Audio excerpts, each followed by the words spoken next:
ಇತ್ತ ಭೀಮಾ ನದಿ ಪ್ರವಾಹಕ್ಕೆ ಕುಂಬಾರರ ಬದುಕು ಬರ್ಬಾದಾಗಿದೆ. ಮಣ್ಣಿನ ಹಣತೆ ಮಡಿಕೆ ಸೇರಿ ಅಪಾರ ವಸ್ತುಗಳೆಲ್ಲವೂ ಕೂಡ ನೀರು ಪಾಲಾಗಿದೆ. ವಡಗೇರ ತಾಲೂಕಿನ ನಾಯ್ಕಲ್ ಗ್ರಾಮದಲ್ಲಿ ಅವಾಂತರ ಉಂಟಾಗಿದೆ. ದೀಪಾವಳಿ ಹಬ್ಬಕ್ಕಾಗಿ ತಯಾರು ಮಾಡಿದಂತಹ ಮಣ್ಣಿನ ಹಣತೆಗಳೇನಿದೆ ಅದೆಲ್ಲವೂ ಕೂಡ ನೀರು ಪಾಲಾಗಿದೆ. ಲಕ್ಷಾಂತರ ರೂಪಾಯಿ ವೆಚ್ಚದಲ್ಲಿ ತಯಾರು ಮಾಡಿದಂತಹ ಹಣತೆಗಳೆಲ್ಲವೂ ಕೂಡ ನೀರು ಪಾಲಾಗಿದ್ದು ಕಂಗಾಲಾಗಿದ್ದಾರೆ. ಕುಂಬಾರರ ಬದುಕು ಬರ್ಬಾದಾಗಿದೆ. ಅಪಾರ ಪ್ರಮಾಣದ ಹಾನಿಯಿಂದಾಗಿ ಕುಂಬಾರರು ಕಂಗಾಲಾಗಿದ್ದು ಕಣ್ಣೀರು ಹಾಕ್ತಾ ಇದ್ದಾರೆ. ಪಾಪ ವೃದ್ಧೆ ಶಿವಮ್ಮ ಅಂತ.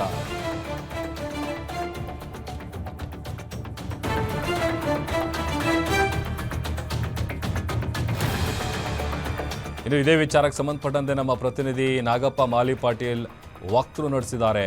ಬನ್ನಿ ನೋಡೋಣ. ಭೀಮಾ ನದಿ ಪ್ರವಾಹಕ್ಕೆ ಕುಂಬಾರರ ಬದುಕು ಈಗ ಭೀಮಾ ನದಿಯಲ್ಲಿ ಕೊಚ್ಚಿಕೊಂಡು ಹೋಗುವಂಥ ಪರಿಸ್ಥಿತಿ ಆಗಿದೆ.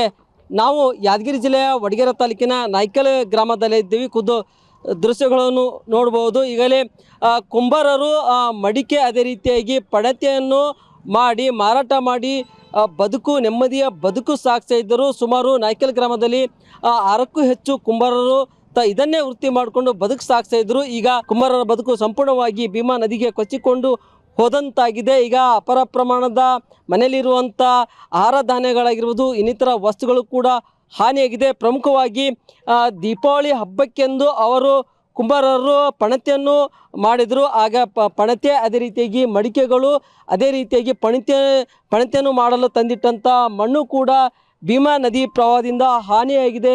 ಈಗ ನಾವು ಇಲ್ಲಿ ಕುಂಬಾರ ಅಜ್ಜಿ ಕೂಡ ಇದ್ದಾರೆ. ಅವರು ಕೂಡ ಇಲ್ಲಿ ನಾವು ನೋಡಬಹುದು ಮನೆ ಎದುರುಗಡೆ, ಯಾಕಂತಂದ್ರೆ ಸಂಪೂರ್ಣವಾಗಿ ಮನೆ ಕೂಡ ಜಲಾವೃತವಾಗಿದ್ದು ಈಗ ಮಹಿಳೆಯು ಕಣ್ಣೀರು ಹಾಕ್ತಾ ಇದ್ದಾಳೆ. ಯಾಕಂತಂದ್ರೆ ಪ್ರತಿ ಬಾರಿ ಭೀಮಾ ನದಿ ಪ್ರವಾಹ ಉಂಟಾದರೆ ಕುಂಬಾರರ ಬದುಕು ಅಕ್ಷರಶಃ ನರಕ ಯಾತನೆ ಆಗ್ತಾ ಇದೆ.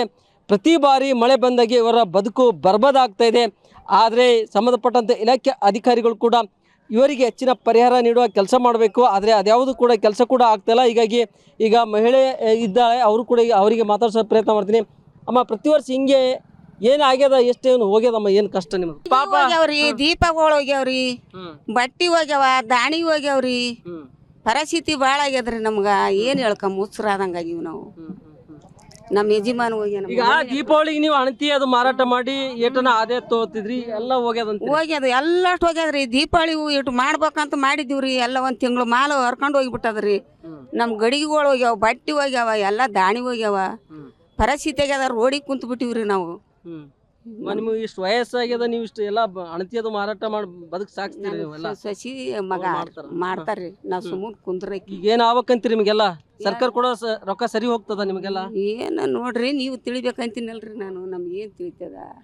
ನೀವು ತಿಳಿಬೇಕು, ನಾವು ಉಳಿಬೇಕೈತಿ, ಮತ್ತೇನಿಲ್ಲ. ಸರ್ಕಾರ ನಿಮ್ಮನ್ನು ಕಾಪಾಡ್ಬೇಕಂತ? ಸರ್ಕಾರೇ ಕಾಪಾಡ್ಬೇಕ್ರಿ ನನಗೆ. ಯಪ್ಪ, ನಾವೆಲ್ಲ ಇದಾಗಿನಿ, ಬಿದ್ದು ಏನು ಮಾಡಬೇಕ್ರಿ. ಎಲ್ಲೊಟ್ಟು ಹೋಗ್ಯದ ದಾಣಿ, ನಡ್ಗ್ಲಕತ್ತೀನಿಯಪ್ಪ. ಯಪ್ಪ, ನನಗೆ ಹೈರಾಣ ಹುಚ್ಚಾದಂಗೆ ಆಗಿಬಿಟ್ಟಿನಿ.